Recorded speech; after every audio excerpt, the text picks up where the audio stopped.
Le centre de simulation est un centre spécialisé pour la formation des pilotes qui a été fondé en 2005 par la Corporation des pilotes du Bas-Saint-Laurent. C'est un peu comme si un groupe d'avocats ou de comptables de 75 membres, par exemple, investissait dans leur propre centre de formation.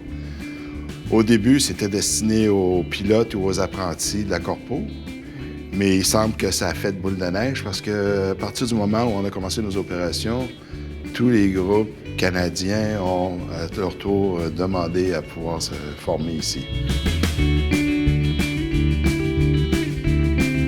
On s'est donné une vocation, une spécialité où on pousse vraiment la simulation pour les conditions les plus sévères, là, qui est les conditions de pilotage.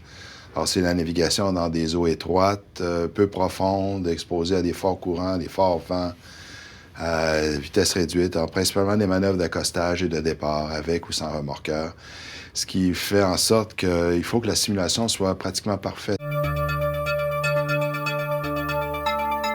Là, on est dans le port de Québec, au quai 18, les quais de G3, où les navires viennent décharger du blé, souvent en provenance des Grands Lacs, qui, lui, est ensuite convoyé dans les silos plus loin là-bas. C'est une pièce assez impressionnante, pas tant par sa grandeur que par le nombre d'ordinateurs. Ici, chaque ordi ne fait que gérer une carte graphique des simulateurs qu'on vient de voir. Tout ce qu'il y a, il n'y a pas de Windows, il n'y a rien, c'est gérer une carte graphique. Fait qu'on a eu les ordinateurs, ceux-là, on les a changés l'an dernier. Cette année, on va changer la carte graphique, puis probablement qu'on est capable de faire un an, puis après ça, on va rechanger l'ordinateur et ainsi de suite. C'est continu.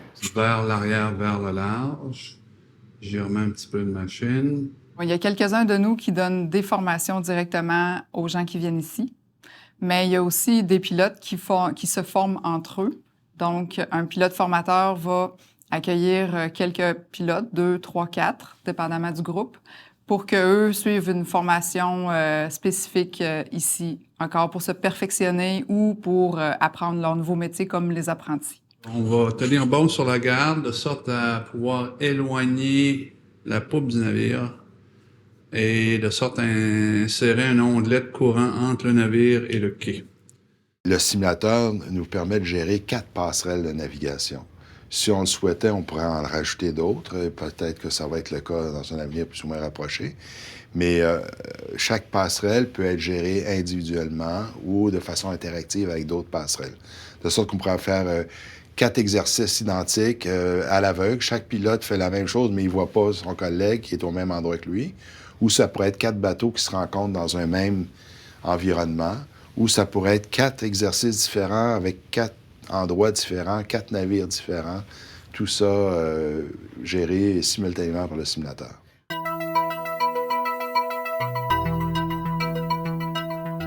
Le travail du pilote, c'est d'assurer la sécurité de la navigation. Il va toujours rester dans la zone la plus sécuritaire possible. Mais il n'est jamais à l'abri de surprises. Et l'idéal pour lui, c'est de pratiquer à l'avance des événements susceptibles d'arriver pour faire en sorte que lorsque ça arrive, il a déjà fait des exercices, des mises en situation pour trouver des pistes de solutions pour éviter que la situation dégénère.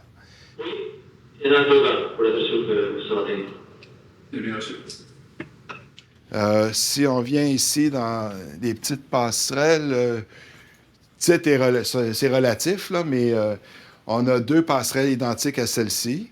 Dans le jargon, on les appelle EEF parce que le programmeur, initialement, il a appelé ça EEF, puis on n'a pas voulu changer pour éviter la confusion dans le futur.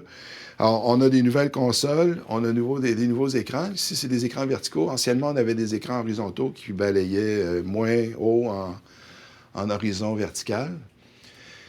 Et on a fait la même chose de l'autre côté. Il y a beaucoup d'argent investi ici au centre.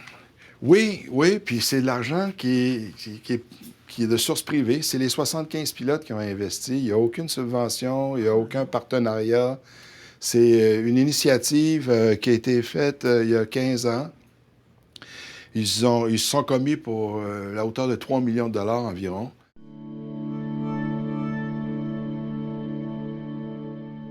Alors, il y a 3 instructeurs, il y a mon adjointe, il y a un développeur en géomatique et un artiste 3D. Mais on peut compter sur les 75 pilotes de la corporation qui sont tous des marins chevronnés avec des expériences très diverses. Alors, d'un exemple, il y a des pilotes vietnamiens qui sont venus s'entraîner il y a quelque temps, mais un de nos pilotes, nous, avait navigué au Vietnam sur des paquebots. Fait que je lui ai demandé de venir nous appuyer dans le projet.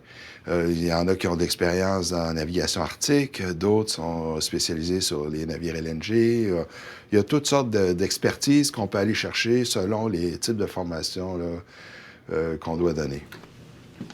Sam,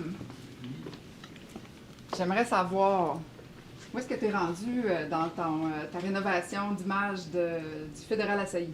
Comment ça fonctionne? Ben, en fait, ça va dépendre du navire. Des fois, on va partir de plus d'images de référence. Okay. Comme par exemple, ici, c'est vraiment ça que j'ai fait. Donc, j'allais prendre des images sur Internet du vrai navire. Puis après ça, la modélisation, c'est un peu comme de la sculpture, mais à l'ordinateur, finalement. Donc, ce que j'ai fait, c'est à partir de mes images de référence, j'ai décidé de modéliser le navire. Puis, une fois que j'ai fini de le modéliser, qui est complètement sculpté, il faut que je le texture. Donc, il faut que j'aille créer les matériaux, finalement, pour le navire. Donc, le métal, ce genre de choses-là.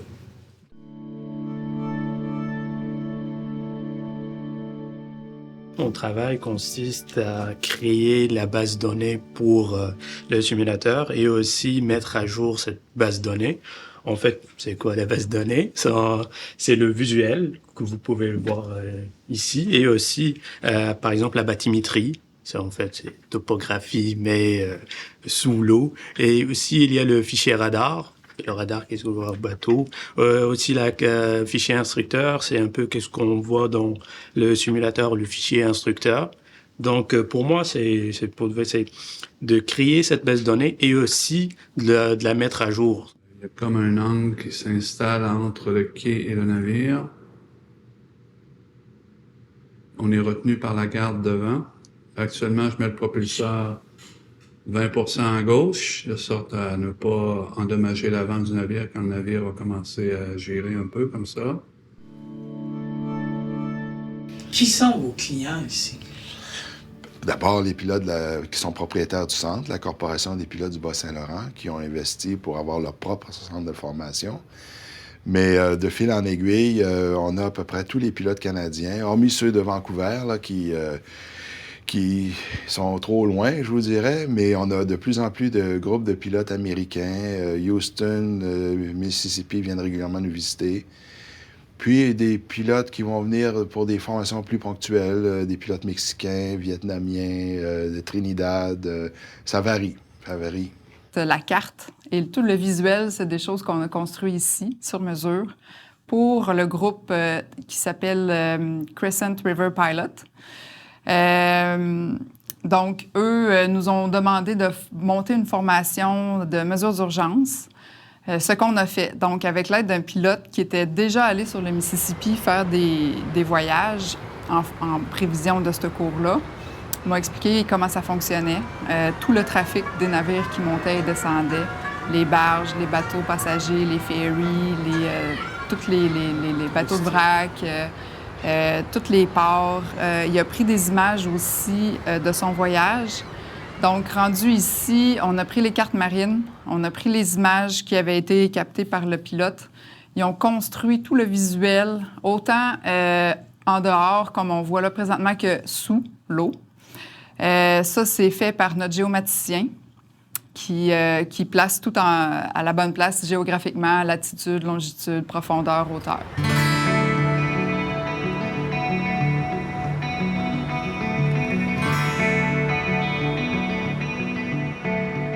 Ici au Québec, on est très peu connu, mais il faut comprendre que notre marché, ce sont les pilotes. Il y en a 400 au Canada, il y en a 1300 aux États-Unis. Ça fait un petit nombre, mais il ne faut pas oublier que les formations sont limitées à des groupes très petits de 2, 3 ou 4 pilotes à la fois pour faire maximiser le temps de pratique.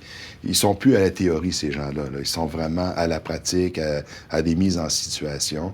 Ça demande beaucoup de préparation pour que les exercices soient à la hauteur de leurs attentes, mais ça prend aussi du temps pour qu'ils puissent le faire en temps réel.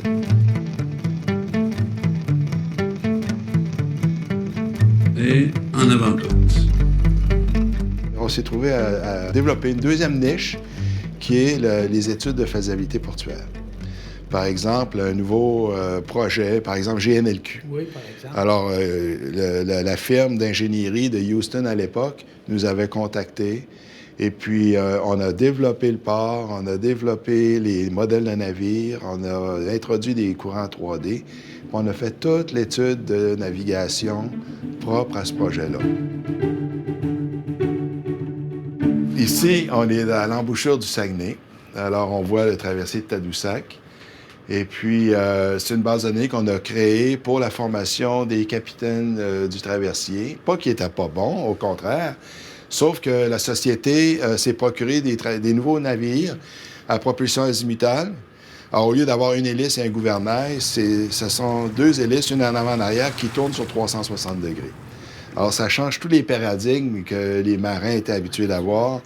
Alors, ça nécessitait une formation d'appoint, là, spécifiquement pour ce type de manœuvre-là.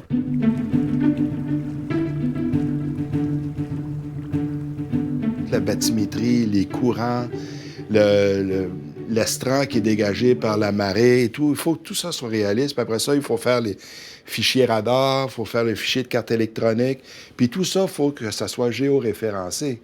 Parce que si un pilote navigue à vue, puis on voit les deux enlignements, bien, il faut qu'il soit au bon endroit. Mais c'est la même chose sur le terrain. Exact. Mais parfois, ça va être le coin d'un bâtiment avec un clocher d'église, par exemple.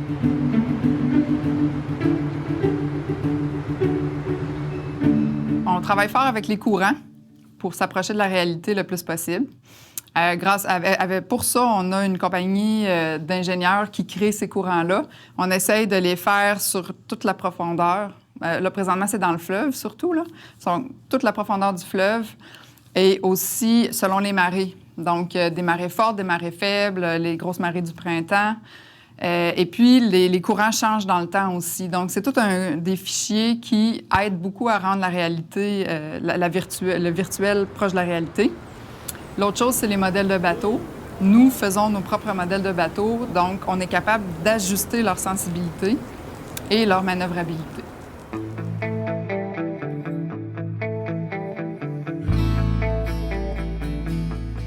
Le défi, c'est de composer avec la simulation. C'est faire en sorte que la simulation soit le plus près possible de la réalité pour que même le pilote réfractaire, après un certain temps, se sente immergé là, dans la simulation.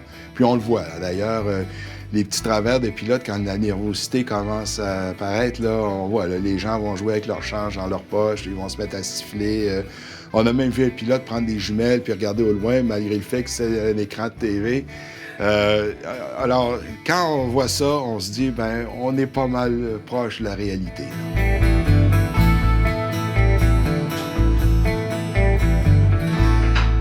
Les pilotes et les capitaines de remorqueurs viennent s'entraîner. Port-Cartier est un gros challenge parce que c'est très confiné comme endroit. Il y a des très gros navires qui doivent rentrer et sortir. Ici, il peut y avoir beaucoup de houle. Puis en même temps, il y a de forts vents dans la rade.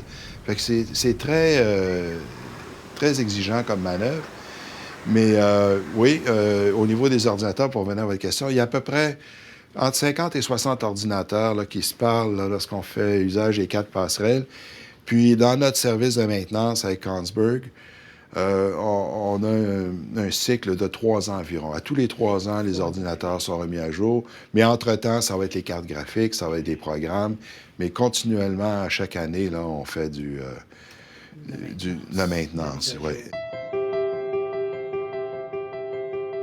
Tout le fait d'analyser les données avant. Là. Par exemple, si on va mettre à jour la bathymétrie dans un port, s'il y a des travaux de dragage, tout ça.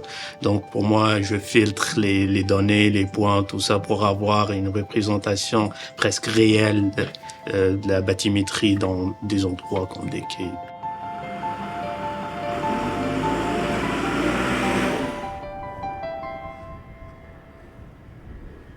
Ben, les défis auxquels je fais face, je dirais qu'il y a ça, les références. Parce que c'est pas tous les navires qui ont autant de références. Il y en a qui en ont plus que ça aussi. Des fois, j'ai accès au plan.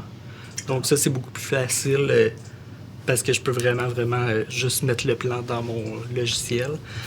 Sinon, les autres défis, je dirais... Ils vont être à l'échelle, vos bateaux? Oui. Oui, c'est ça. Je vais trouver... sur Internet ou avec mes collègues qui vont m'informer sur les dimensions du navire. Puis c'est ça, quand j'ai les plans, c'est encore mieux parce que là, je peux être vraiment certain que tout est à l'échelle.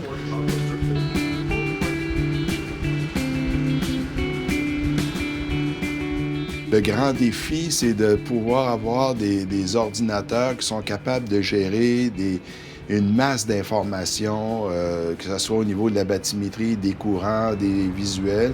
Puis il ne faut pas perdre de vue que chaque navire est en mouvement, est confronté à des réalités différentes au niveau du vent. C'est ce qui complique beaucoup la simulation au niveau de la navigation, c'est qu'une partie du navire est immergée, exposée au courant, au fond, l'effet de squat, l'effet de bande, l'effet navire-navire.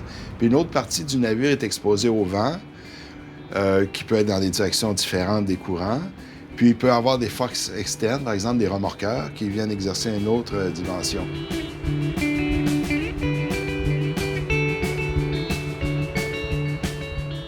L'avenir est très prometteur.